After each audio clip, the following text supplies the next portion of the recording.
I am absolutely fed up with people trying to tell us not to be excited about Jalen Carter and the prospects of what he's going to do inside this interior defensive line for the Philadelphia Eagles.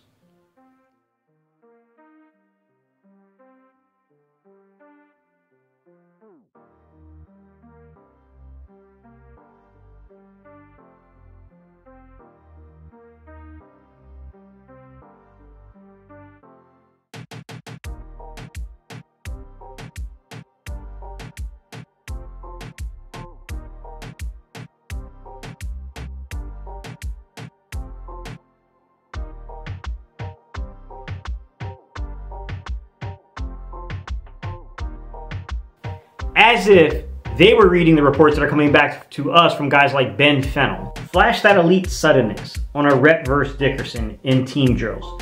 Beat the left guard across his face and was instantly in the backfield.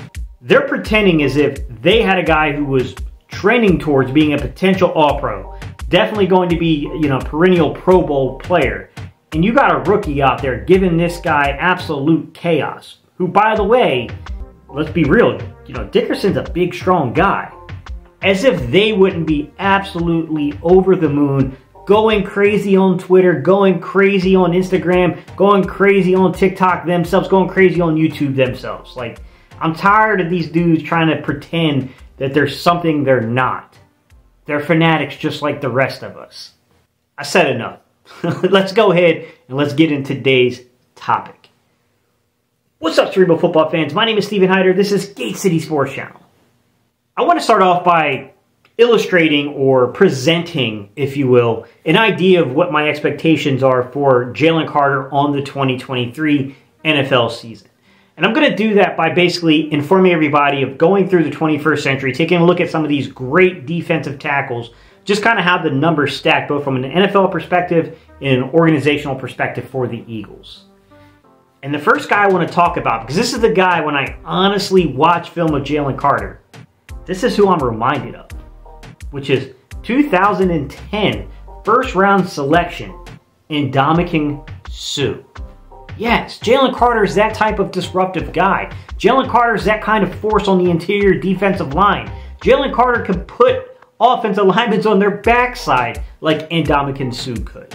And Ndamukong Suh had probably, honestly speaking, one of the best, but potentially arguably the best rookie season out of an interior defensive lineman in the entire 21st century. On the 2010 season, Ndamukong Suh had 66 tackles, 49 of which were solo, 13 tackles for loss, and 10 sacks. Out of the majority of guys I studied, he's pretty much like one of the only names that popped up with double-digit sacks his rookie year. As a matter of fact, I'm going to be forthcoming with everybody here from what I read and what I saw.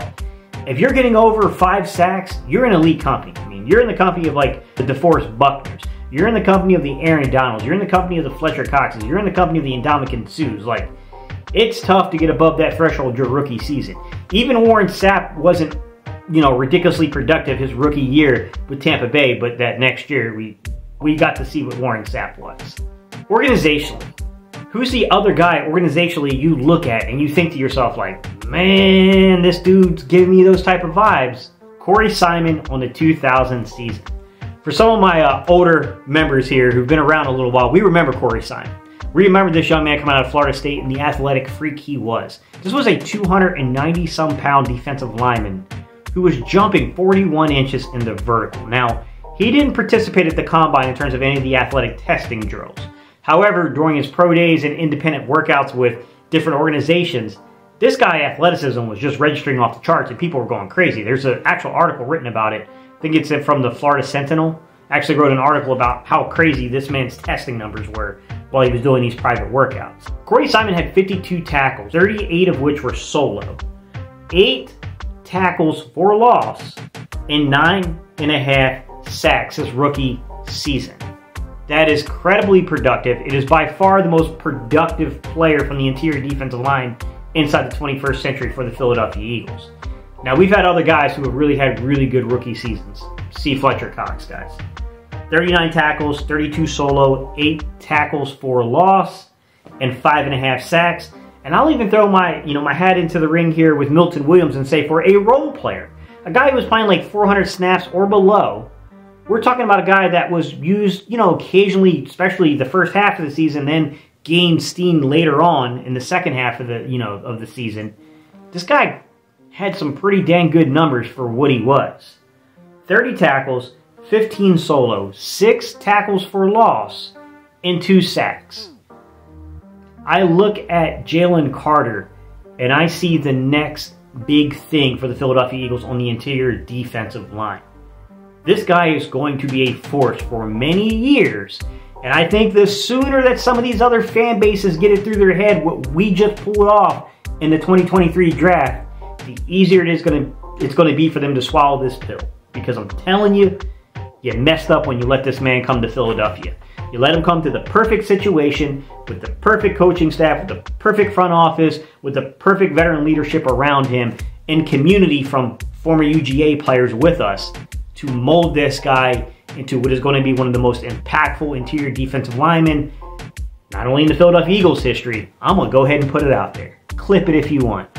He's going to be one of the most impactful players in the NFL. In my opinion, that's the level of talent this guy has. And anything short of that is a shortcoming, in my opinion, to what he could have achieved. From a talent perspective, this young man has it. What are my expectations going into the 2023 season? Like, what do I think this young man is going to achieve? I think he's going to be partially, we got to consider, in a rotation, okay? We can see from Martin Frank's tweet that the Philadelphia Eagles came out in a 50 front, and that featured on the strong side Fletcher Cox, at the nose tackle position Jordan Davis, and on the weak side, traditionally was considered weak side guys, that featured Milton Williams.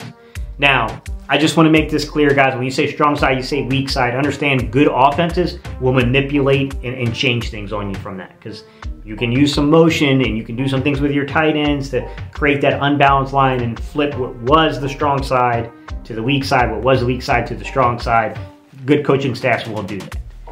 However, from what we saw is this man line up at right defensive tackle directly across from our left guard, who is a very, very good football player, and beat him off the snap, and beat him so badly off the snap, he basically killed the play. They had to call it dead because it was clearly going to be a sack.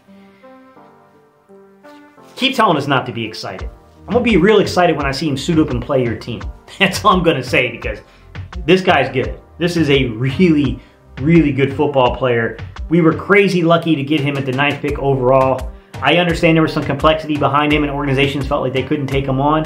From everything I've heard from this young man, he seems like a guy that made a mistake early on in his life, and I don't feel like this guy is any kind of character concern. He seems like a regular young man to me that made a mistake early on in life. I'm glad he's here. I think we're about to see one of the most gifted players the league has seen in the past 10 years get down an interior defensive line. And no, I'm not saying he's better than Aaron Donald. I'm saying in a vacuum of what we're talking about here, guys. I think he's that type of talent that he could be one of those guys that people look back on and go, it's crazy that dude lasted to the 9th overall pick in that draft class. I appreciate y'all's time and attention, guys, and I'll see y'all on the next video.